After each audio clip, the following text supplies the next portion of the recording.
మీరు చూస్తున్నారు తెలంగాణ సమాచార్. ఉపాధ్యాయ వృత్తికి నిబంధనల సంకెళ్లా కటకం. రమేష్ ఆగ్రహం. 30 ఏళ్లుగా విద్యా వ్యవస్థకు సేవలందిస్తున్న ఉపాధ్యాయులపై కొత్త టీఈటీ నిబంధనల పేరుతో ఉచ్చు బిగించడంపై రాష్ట్ర అధ్యక్షులు కటకం రమేష్ గారు తీవ్ర నిరసన వ్యక్తం చేశారు. ప్రభుత్వ తీరును తప్పుబడుతూ ఆయన కీలక ప్రశ్నలు సంధించారు. ద్వంద్వ నీతి ఎందుకు? చట్టసభల్లో కూర్చునే ప్రజాప్రతినిధులకు ఒక న్యాయం, సమాజాన్ని నిర్మించే గురువులకు మరొక న్యాయమా? ప్రజాప్రతినిధులకు వర్తిస్తుందా? పార్లమెంట్ సభ్యులుగా ఎన్నికైన వారికి పదవి మధ్యలో కొత్త నిబంధనలు తెచ్చి వెంటనే వీటిని అమలు చేయకపోతే మీ సభ్యత్వం రద్దవుతుంది అని చెప్పే చట్టం ఎక్కడైనా ఉంటుందా? అలాంటప్పుడు ఉపాధ్యాయులపైనే ఈ ఒత్తిడి ఎందుకు? డాక్టర్ బాబాసాహెబ్ అంబేద్కర్ స్ఫూర్తికి విరుద్ధం.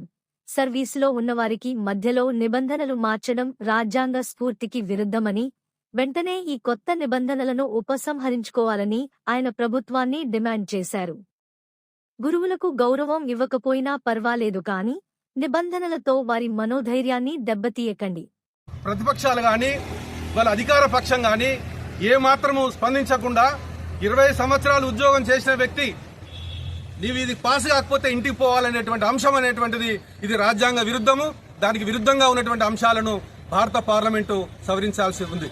ఒకటి ప్రశ్నిస్తున్నా, ఇవాళ పార్లమెంటు సభ్యులుగా మీరు చట్టంలో మీరు చేసినటువంటి వ్యక్తులుగా లేకుంటే శాసన సభ్యులుగా మీరున్నారు చాలా మంది. మీరు ఎన్నికైన తర్వాత మీ ఎన్నిక విధానం లోపల మార్పులు చేసి అట్లా కాదు ఇట్లా ఉండాలని చెప్పేసి ఇది లేదని చెప్పేసి ఒక శాసన సభ్యుని కానీ ఒక పార్లమెంటు సభ్యుని కానీ మధ్యలో మార్పు చేసి మిమ్మల్ని తొలగిస్తే మీకు ఎట్లుంటుందో ఆలోచించుకోరు. ఒక 5 సంవత్సరాలు అధికారం కోసం వచ్చినటువంటి బాధ్యతల కోసం సేవ కోసం వచ్చినటువంటి మీలో మార్పులు జరిగితే ఎట్లుంటాయి?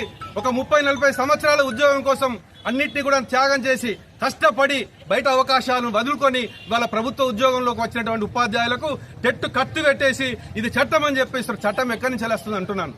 భారత బాబాసాహెబ్ అంబేద్కర్ రాసినటువంటి రాజ్యాంగంలో అన్ని అవకాశాలు ఉన్నప్పుడు ఇలాంటి అంశాలను పార్లమెంట్ చట్ట సవరణ చేయడం ద్వారా ఈ సమానత్వము, స్వేచ్ఛ, హక్కులు భారతదేశంలో ఒక రాష్ట్రంలో ఉన్నటువంటి అందరి ఉపాధ్యాయులకు ఇది అందించాలని చెప్పేసి ఆ సవరణ అనేటువంటిది జరగాలని చెప్పేసి ఈరోజు జయంతి రోజు ఇవాళ అంబేద్కర్ గారికి మొరపెట్టుకుంటున్నాం. అంతే చెప్తున్న మొరపెట్టుకుని ఆయన వింటాడు.